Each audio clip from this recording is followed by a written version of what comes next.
श्री कृष्ण गोविंद हरि मुरारी, हे नाथ नारायण वासुदेव।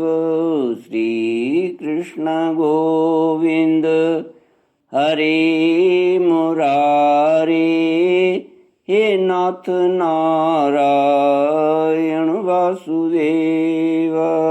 ओम नमो भगवते वासुदेवाय। ओम नमो भगवते वासुदेवाय। सच्चिदानंद रूपाय विश्वोत्पत्त्यादि हेतवे तापत्रय विनाशाय श्री कृष्णाय वयं नमः। श्री कृष्णाय वयं नमः। सच्चित आनंद स्वरूप परमात्मा जो सृष्टि के उत्पत्ति, पालन और संहार करता है तथा जीवों के आध्यात्मिक, आदि दैविक, आदि भौतिक तापों को नष्ट करने वाले हैं, अर्थात जीवों के मानसिक, शारीरिक और भौतिक दुखों को दूर करने वाले हैं, उन श्री कृष्ण भगवान को हम नमस्कार करते हैं। श्री कृष्ण गोविंद हरि मुरारी, हे नाथ नारायण वासुदेव। श्रीमद्भागवत महात्म्य अथ तृतीयोऽध्यायः। कुमारा ऊचुः। श्लोक 33 से। श्लोकार्धं श्लोकपादं वा नित्यं भागवतोद्भवम् पठस्व स्वमुखेनैव यदीच्छसि परां गतिम्। वेदादिर्वेदमाता च पौरुषं सूक्तमेव च त्रयी भागवतं चैव द्वादशाक्षर एव च। सनकादि ने कहा, यदि आपको परम गति की इच्छा है तो अपने मुख से ही श्रीमद् भागवत के आधे अथवा चौथाई श्लोक का भी नित्य नियम पूर्वक पाठ कीजिए। ओंकार, गायत्री, पुरुष सूक्त, तीनों वेद, श्रीमद् भागवत, ओम नमो भगवते वासुदेवाय, यह 12 अक्षर मंत्र 12 मूर्तियों वाले सूर्य भगवान, प्रयाग, संवत्सर रूप काल, ब्राह्मण, अग्निहोत्र, गौ, द्वादशी तिथि, तुलसी, वसंत ऋतु और भगवान पुरुषोत्तम, इन सब में बुद्धिमान लोग वस्तुतः कोई अंतर नहीं मानते। जो पुरुष अहर्निश अर्थ सहित श्रीमद् भागवत शास्त्र का पाठ करता है, उसके करोड़ों जन्मों का पाप नष्ट हो जाता है, इसमें तनिक भी संदेह नहीं है। जो पुरुष नित्य प्रति भागवत का आधा या चौथाई श्लोक भी पढ़ता है, उसे राजसूय और अश्वमेध यज्ञों का फल मिलता है। नित्य भागवत का पाठ करना, भगवान का चिंतन करना, तुलसी को सींचना और गौ की सेवा करना, ये चारों समान हैं। जो पुरुष अंत समय में श्रीमद् भागवत का वाक्य सुन लेता है, उस पर प्रसन्न होकर भगवान उसे वैकुंठ धाम दे देते हैं। जो पुरुष इसे सोने के सिंहासन पर रखकर विष्णु भक्त को दान करता है, वह अवश्य ही भगवान का सायुज्य प्राप्त करता है। जिस दुष्ट ने अपनी सारी आयु में चित्त को एकाग्र करके श्रीमद् भागवत अमृत का थोड़ा सा भी रसास्वादन नहीं किया, उसने तो अपना सारा जन्म चांडाल और गधे के समान व्यर्थ ही गंवा दिया। वह तो अपनी माता को प्रसव पीड़ा पहुंचाने के लिए ही उत्पन्न हुआ। जिसने इस सुख शास्त्र के थोड़े से भी वचन नहीं सुने, वह पापात्मा तो जीता हुआ ही मुर्दे के समान है। पृथ्वी के भार स्वरूप उस पशु तुल्य मनुष्य को धिक्कार है। यूं स्वर्गलोक में देवताओं में प्रधान इंद्रादि कहा करते हैं, श्री कृष्ण गोविंद हरि मुरारी, हे नाथ नारायण वासुदेव। संसार में श्रीमद् भागवत की कथा का मिलना अवश्य ही कठिन है। जब करोड़ों जन्मों का पुण्य होता है तभी इसकी प्राप्ति होती है। नारद जी, आप बड़े ही बुद्धिमान और योग निधि हैं। आप प्रयत्न पूर्वक कथा का श्रवण कीजिए। इसे सुनने के लिए दिनों का कोई नियम नहीं है। इसे तो सर्वदा ही सुनना अच्छा है। इससे सत्य भाषण और ब्रह्मचर्य पालन पूर्वक सर्वदा ही सुनना श्रेष्ठ माना गया है। किंतु कलयुग में ऐसा होना कठिन है। इसलिए इसकी सुखदेव जी ने जो विशेष विधि बताई है वह जान लेनी चाहिए।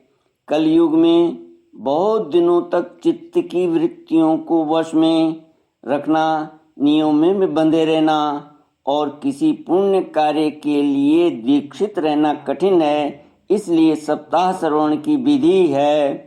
श्रद्धा पूर्वक कभी भी श्रवण करने से अथवा माघ मास में श्रवण करने से जो फल होता है वही फल श्री सुखदेव जी के सप्ताह श्रवण में निर्धारित किया है। मन के असंयम, रोगों की बहुलता और आयु की अल्पता के कारण तथा कलयुग में अनेकों दोषों की संभावना से ही सप्ताह श्रवण का विधान किया गया है। जो फल तप, योग और समाधि से भी प्राप्त नहीं हो सकता, वह सर्वांग रूप में सप्ताह श्रवण से सहज में ही मिल जाता है।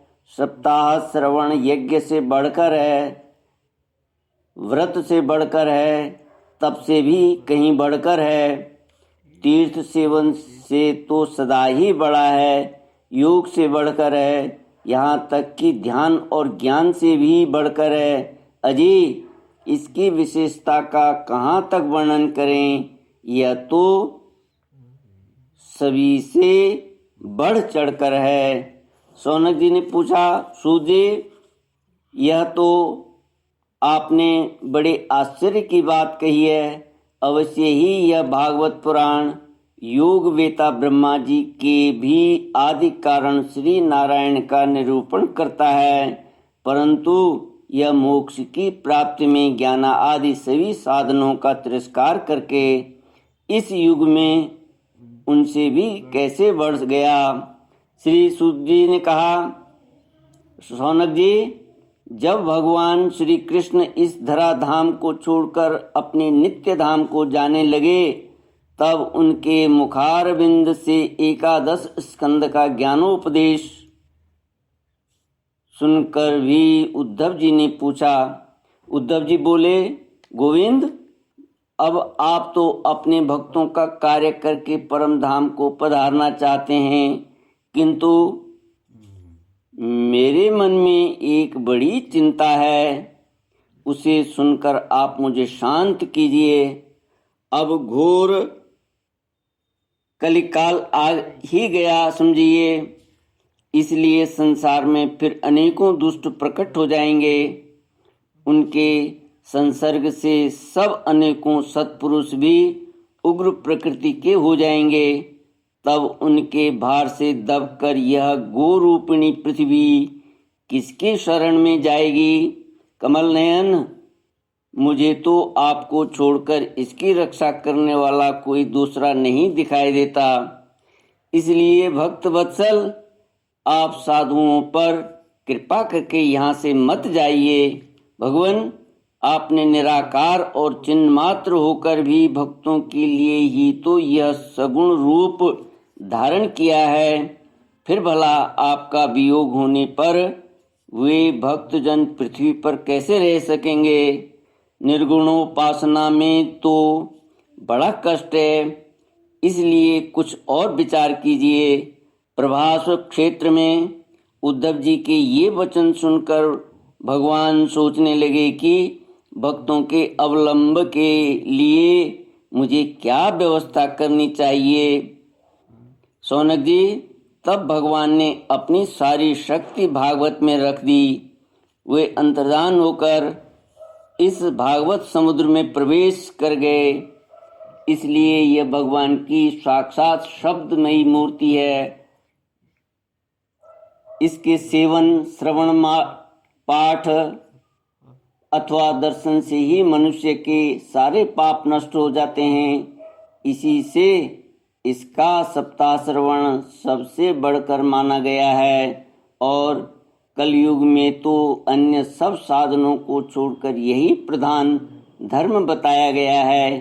कलिकाल में यही ऐसा धर्म है जो दुख, दरिद्रता, दुर्भाग्य और पापों की सफाई कर देता है तथा काम, क्रोध आदि शत्रुओं पर विजय प्राप्त दिलाता है।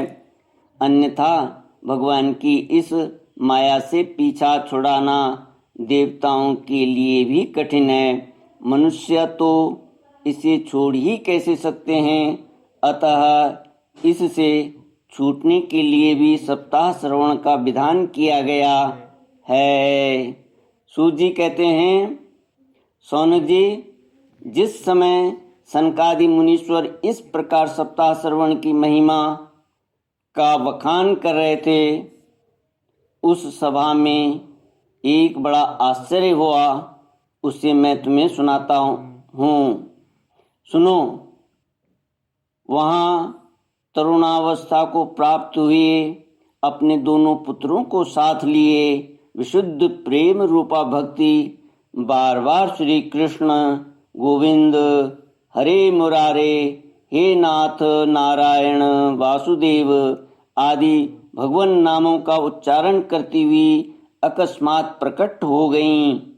सभी सदस्यों ने देखा कि परम सुंदरी भक्ति रानी भागवत के अर्थों का आभूषण पहने वहां पधारी। मुनियों की उस सभा में सभी यह तर्क वितर्क करने लगे कि ये यहाँ कैसे आईं, कैसे प्रविष्ट हुईं।